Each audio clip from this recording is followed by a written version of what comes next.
Hello! In this video I will show you how to install Microsoft Edge browser on Tecno Spark Go.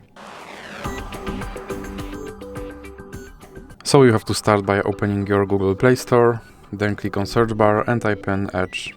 Now click search and then click install.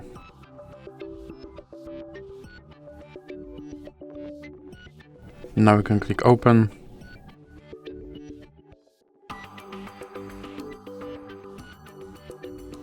And here you can click skip introduction. Now you can set this browser as your default browser, or you can click not now.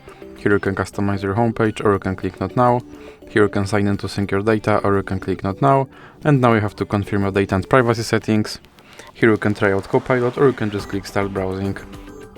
And now your Microsoft Edge is installed and is ready to use, so that's it for this video. If you liked it, please remember to leave like and subscribe.